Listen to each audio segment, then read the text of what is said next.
melihat nih antusiasme dari teman-teman semua sangat besar yang bertanya. Namun mohon maaf atas nama penyelenggara, tidak semuanya pertanyaan akan ditanyakan dan tidak semuanya akan diizinkan untuk bertanya langsung. Saya akan berikan, karena waktu juga terbatas ya Bapak, Ibu, dan teman-teman, 3 penanya yang bisa berbicara langsung. Bapak Ade Imam Julipar, Bapak D. Febrian, Ibu Arina Rahmatika, ini adalah 3 penanya yang diizinkan untuk bertanya langsung, berbicara langsung open mic saja. Nanti sisanya saya akan pilih-pilih dari pertanyaan yang ada. Namun kalau memang ini belum terjawab, nanti akan kami upayakan untuk diteruskan kepada narasumber dan bisa dijawab kemudian. Oke, untuk pertama-tama saya izinkan dulu kepada kepada Bapak Ade dulu ya, Ade Imam Julipar. Silakan Pak untuk open mic dan bertanya langsung. Waktu dan tempat kami persilakan. Oke, kedengeran nggak? Masih di mute ya? Sudah terdengar Pak. Oke, terima kasih buat panitia yang sudah memberikan kesempatan bertanya. Soalnya kenapa saya agak rewel ya? Agak rewel itu karena saya tahu waktunya gitu kan. Waktunya, oke, langsung aja ya. Langsung aja. Bicara demokrasi, mungkin kita bisa merujuk, tadi udah saya dengarkan ya, walaupun nanti saya tidak membaca bukunya yang demokrasi di era digital ini. Cuman ini, menurut saya, kita jangan jauh-jauh mencari referensi demokrasi, karena founding father kita juga, Bung Karno, sudah merumuskan demokrasi itu gitu, dengan kalau mungkin kita tahu Marxisme. Nah, itu kan demokrasinya demokrasi politik sekaligus demokrasi ekonomi. Yang selama ini kita rasakan kan demokrasi politik ya. Jadi kita sama-sama bisa memilih, juga bisa dipilih seperti itu kan. Itu demokrasi politik gitu, yang akarnya berasal dari revolusi Prancis itu yang bersemboyan equality, fraternity, dan liberty katanya kan di akhir abad 18 seperti itu kan, menggulingkan Louis. Nah itu kita adopsi menjadi demokrasi kita gitu. Padahal kan Bung Karno sudah secara literally ya sudah jelas bahwa demokrasi kita tuh bukan hanya demokrasi politik, artinya kita sama setara politis, bukan seperti itu, tapi ada juga demokrasi ekonomi. Nah itu jadi tolong juga buat para ini agak stressing point kita mungkin demokrasi itu. Jadi bukan hanya politik tapi demokrasi ekonomi. Contoh soal kayak di negara kita untuk menghitung kesejahteraan rakyat itu pakai income per kapita katanya. Mohon maaf Pak Ade, satu menit lagi ya Pak. Mohon maaf Bapak. Oke, saya cepat nih ya. Jadi rumus income per kapita itu total pendapatan rakyat Indonesia dibagi jumlah penduduk. Nah itu misalkan contoh soal pendapatan per kapita kita sekarang berapa, pendapatan nasional kita berapa, hasil akumulasi dari penambahan semua pendapatan per orang dibagi jumlah penduduk. Nah itu katanya itu yang bikin saya lucu gitu.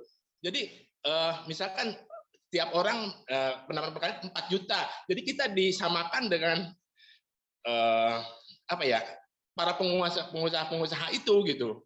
Orang-orang yang berduit. Jadi seolah-olah aja. Nah, itu juga kan sangat tidak fair gitu. Seperti itu sih. Jadi artinya bicara demokrasi bukan hanya demokrasi politik, tapi juga demokrasi ekonomi. Itu aja sih. Terima kasih atas waktunya. Saya nyebut juga nih. Terima kasih Pak Ade. Iya. Banyak Mas, terima kasih. Iya, terima kasih Pak. Supaya kita nanti jawabnya efektif, mungkin saya izinkan dulu kepada Pak Febrian dan Mbak Arina untuk menyampaikan pertanyaannya singkat, padat, dan jelas. Nanti setelah ada 3 pertanyaan ini akan dijawab oleh kelima narasumber, dan mungkin nanti kalau masih ada waktu, kita akan buka kesempatan untuk pertanyaan yang lain ya. Oke, sekarang kepada Ibu Arina dulu Bu. Silakan Bu. Oke. Singkat, padat, dan jelas Bu. Iya. Ini ke semua ya, terlebih ke Mbak Oki Madasari yang saya salut banget di Twitter gitu. Saya juga melihat Twitternya Mbak Oki. Saya mewakili anak muda nih, anak milenial gitu.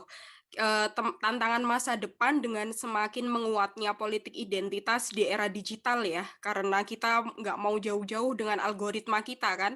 Jadi algoritma sosial media itu kan mau nggak mau menguatkan politik identitas gitu kan. Nah, tantangan ke depannya ini gimana Mbak? Apa namanya? Apa yang seharusnya kita lakukan sebagai netizen generasi milenial kayak gitu kepada semuanya juga. Itu aja Mas, terima kasih. Terima kasih Mbak Rina. Oke, sebelum ditanggapi kita beri kesempatan dulu kepada Pak Febrian ya Pak untuk menyampaikan pertanyaannya. Silakan Bapak. Terima kasih. Bisa didengar, Mas? Bisa, jelas Oke. sekali. Mungkin saya mengomentari Pak Profesor Azumadi Azra tadi. Kita dan seiring dengan penyampaian Pak Jaya Suprana, kenapa kita selalu melihat bahwa demokrasi itu seperti sesuatu yang sakral, nggak boleh dikritik sama sekali. Dan kita mengatakan bahwa penyebab kemunduran demokrasi kita itu selalu kita kambing hitamkan kepada oligarki, kepada pemerintah, kepada ini, kepada itu. Mengapa tidak ada kajian di kita ini yang mencoba untuk menggali apakah memang bukan demokrasinya sendiri yang flow gitu. Memang bukan demokrasinya sendiri itu yang memang nggak cocok lagi untuk kita gitu. Kemudian yang kedua adalah mengenai civil society. Saya melihat bahwa seperti yang disampaikan Pak Azumadi Azra tadi bahwa civil society itu harus diperkuat. Tapi kalau saya melihat bahwa secara personal ini civil society itu sudah menjadi ancaman bagi demokrasi. Mereka bergerak di lingkungan yang sangat eksklusif sekali, selalu berbicara dalam lingkungan yang sangat eksklusif dengan tujuan paling mulia mereka adalah untuk mengkritik pemerintah. Sementara tugas untuk mendidik rakyat mereka tinggalkan gitu. Nah, saya melihat kemudian yang ketiga adalah mengapa semua orang mengatakan bahwa pendidikan kurang, nggak ada orang yang mau mengutuk universitas yang gagal untuk menyelenggarakan pendidikan kita secara baik gitu. Pada akademisi, para peneliti, seperti Mbak Oki bilang tadi bahwa tingkat reproduksi pengetahuan kita rendah. Ya memang kampus kita yang gagal gitu. Memang akademisi kita di kampus yang memang gagal gitu untuk mereproduksi pengetahuan gitu. Coba kalau kita bagi civil society untuk melihat ini, berani nggak kita mengutuk atau menyampaikan kepada kampus, ayo kalian berproduksi. Kegagalan kita memang di sana. Gitu. Kenapa harus selalu menyatakan pada ini oligarki, ini segala macam dan segala macamnya gitu. Terima kasih Mas. Ya, terima kasih Pak Febrian. Mungkin bisa langsung saja ditanggapi. Pertama Prof. Edi dulu, kemudian nanti dilanjutkan oleh Ibu Oki dan narasumber yang lain. Silakan. Ya, terima kasih atas pertanyaannya. Sikat-sikat aja. Yang pertama mengenai demokrasi ekonomi. Memang saya kira demokrasi ekonomi itu secara konstitusional dan legal ya itu memang ditekankan dalam NKRI ini ya, Pancasila itu sila kelima itu kan intinya kan demokrasi ekonomi itu. Dan saya kira pemerintah sudah berusaha, cuma apa yang diusahakan itu baru pinggiran-pinggirannya aja, tapi tidak pada intinya, tidak core of the problemnya ya, untuk menciptakan demokrasi yang berkeadilan itu. Apa core of the problemnya itu misalnya struktur-struktur ekonomi ya, adanya struktur-struktur ekonomi yang tidak adil itu tidak diatasi oleh pemerintah. Misalnya sulitnya bagi orang-orang tertentu misalnya untuk mendapatkan kesempatan ekonomi, kesempatan keuangan dan lain sebagainya. Jadi pemerintah lebih cenderung berpihak kepada kekuatan-kekuatan ekonomi kuat ya, kekuatan ekonomi besar ya, kepada investor daripada misalnya rakyat kecil ya, usaha-usaha kecil itu digusur saja gitu. Jadi inilah saya kira upaya pemerataan ekonomi itu masih baru di situ-situ aja, belum bergerak karena struktur ketidakadilan yang diciptakan oleh struktur ekonomi yang sudah mapan dari dulu itu belum diatasi oleh pemerintah, termasuk dalam sistem keuangan, dalam sistem perbankan dan lain sebagainya. Kemudian kalau soal sedikit ya mengenai, saya tidak terlalu percaya bahwa di Indonesia itu akan tumbuh politik identitas yang kuat seperti yang ada di Eropa maupun di Amerika ya.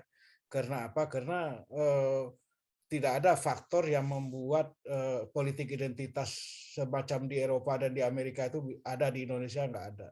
Misalnya faktor imigrasi kan nggak ada di Indonesia. Faktor keberantakan ekonomi seperti yang terjadi di Eropa maupun di Amerika kan tidak sampai terjadi di Indonesia. Karena apa? Solidaritas sosial di Indonesia itu masih kuat, paguyubannya masih kuat, orang mangan asal ngumpul ya.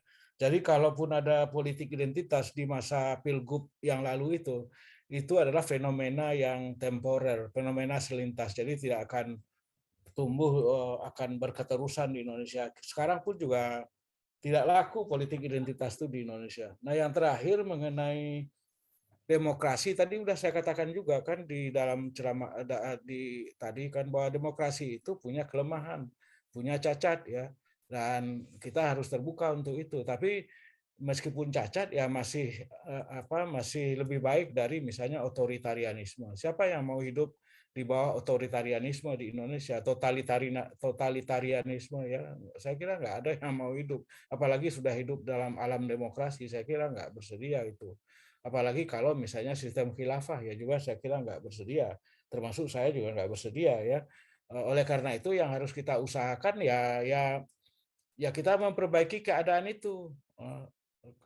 Keadaan itu antara lain sekarang yang terjadi itu oligarki itu yang saya lihat. Coba aja lah lihat studi-studi mengenai demokrasi, betapa pertumbuhan oligarki di Indonesia itu sudah semakin merajalela dari tingkat nasional sampai ke tingkat bawah ya, mengakibatkan rusaknya demokrasi melalui money politik, transaksional politik dan macam-macam itu.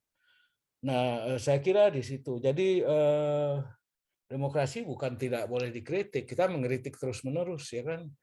Civil society itu juga saya kira mungkin ada ya di kalangan sivil. Tapi civil society itu kan biasanya 3 golongan ya, 3 kelompok. Yang pertama civil society dalam bentuk kelompok kepentingan, kelompok buruh ya kan, kelompok guru, asosiasi dosen dan lain sebagainya.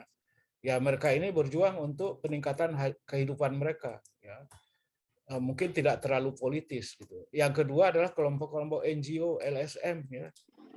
Yang sebetulnya kita perlukan juga misalnya untuk memantau korupsi, memantau polisi, memantau macam-macam itu yang macam-macam itulah Komnas HAM ya kan, KPI tadi yang disebut macam-macam itu penting ya kan. Ya walaupun kadang-kadang juga dikritik, mungkin ada 1-2 ya kan, ada ya, tapi kita memerlukan itu. Kalau coba Anda bayangkan kalau nggak ada Komnas HAM ya kan, dan seterusnya itu ya, Komnas Perempuan dan Anak misalnya, perlindungan anak dan perempuan, coba kalau nggak ada. Sementara Kementerian Anak dan Perlindungan Anak dan Perempuan dan Anak nggak bekerja, nggak banyak kerjanya. Jadi kita perlukan itu civil society dalam bentuk NGO dan LSM ya kan, walaupun pengaruhnya jauh lebih kecil karena LSM semacam itu kecil-kecil ya, nggak banyak anggotanya. Nah, yang ketiga civil society yang tadi sudah saya sebut sangat vibrant, sangat dinamis, yaitu yang saya sebut sebagai religious based civil society, itu hidup. Coba Anda bayangkan kalau nggak ada NU, nggak ada Muhammadiyah, nggak ada PGI, nggak ada KWI, ya kan? Coba bayangkan betapa berantakannya ya di daerah-daerah seperti misalnya di Papua ataupun di Sulawesi dan seterusnya itu. Kalau nggak ada, repot kita. Di mana pemerintah itu tidak mampu menjangkau dengan baik. Ya. Nah, jadi jangan disederhanakan ya potret civil society itu. Tadi sudah saya bayangkan banyak negara itu gagal karena nggak ada civil society-nya. Coba lihat ya, terutama yang mayoritas Muslim seperti Tunisia, Mesir, Arab Saudi, Syria, Irak, sebut sajalah ya, yang nggak ada civil society-nya. Nah, jadi saya kira kita tidak bisa mensimplifikasikannya bahwa civil society perlu kita kritik, ya kita kritik. Ya. Misalnya ada civil society yang mungkin suka dapat funding dari luar misalnya, ya ada, tapi juga mereka tidak sepenuhnya tergantung pada funding. Ya. Mereka kita perlukan. Makasih Mas William. Terima kasih Prof. Edi. Mungkin selanjutnya kepada Ibu Oki dulu untuk menanggapi secara singkat. Nanti kita akan berikan kesempatan pada setiap narasumber. Oke, saya langsung spesifik pada tadi yang bertanya pada saya saja. Media sosial adalah realitas kita. Kita tidak bisa menampik itu. Kita tidak bisa menarik diri. Kita tidak bisa memblok media sosial. Dan kita tidak bisa melarang generasi muda, anak-anak kita untuk main media sosial. Itu adalah realitas yang harus kita justru masuk dan ikut bermain. Karena medan pertempuran sekarang sudah beralih juga ke media sosial. Jadi bagaimana kita mengarahkan diskursus, bagaimana kita mempengaruhi kesadaran anak muda itu semuanya lewat media sosial. Nah, apa yang harus dilakukan? Seolah-olah klise, sering diulang, tapi ini memang kunci, critical thinking, nggak bisa nggak. Anak muda yang tidak punya pemikiran kritis, yang tidak mampu menelaah informasi, yang tidak mampu mempertanyakan segala hal, akan hanyut dalam berita-berita hoax, akan hanyut dalam narasi-narasi yang disodorkan oleh algoritma. Tapi dengan pikiran kritis, setiap anak muda akan bisa punya pertanyaan-pertanyaan atas apapun yang disodorkan, akan bisa punya kemampuan analitik untuk menelaah semua informasi yang disodorkan. Dengan begitu juga hoax tidak akan laku lagi. Nah, sekarang bagaimana cara membangun critical thinking? Nah, itu kembali lagi ke sistem pendidikan kita. Dari bangku sekolah kita harus bisa mendesain sedemikian rupa agar anak-anak kita punya pemikiran kritis. Begitu jawaban saya. Terima kasih. Baik, terima kasih Bu Oki atas jawabannya. Mungkin pada Pak Jaya Suprana dulu untuk memberikan tanggapan Pak atas pertanyaan. Tapi sudah dijawab dengan sangat bagus oleh Prof. Asa. Jadi saya kira, nah kalau yang tadi pertanyaan dari Mbak Arima itu sudah dijawab juga oleh Mbak Oki. Jadi tersisa Mas Febrian. Begini, sebenarnya yang berdosa bukan hanya lembaga pendidikan tinggi di Indonesia. Seluruh dunia ini, peradaban umat manusia ini itu mengalami hal-hal yang kurang baik itu gara-gara kegagalan lembaga pendidikan. Tidak ada satupun lembaga pendidikan di seluruh dunia ini, termasuk yang kita puja-puja seperti Amerika Serikat atau Jerman, ya, yang dianggap sebagai lembaga pendidikan yang terbaik di planet bumi ini, Jepang, ya, itu nggak ada yang sempurna, itu tidak ada. Karena kita sudah mengingkari esensi pendidikan yang paling mendasar, yaitu pendidikan itu setiap insan manusia itu beda satu dan lain. Tapi kenyataannya karena pendidikan sudah menjadi lembaga industri, kita kan disamakan semua, disamakan dengan kurikulum. Kurikulum itu dosa asal itu. Ya, pendidikan yang indah itu, yang benar, ya, itu adalah yang dianjurkan oleh Jean-Jacques Rousseau. Nah, ini di sini Pak Nasir Pelemara akan bisa banyak cerita, yaitu pendidikan manusia menjadi pusat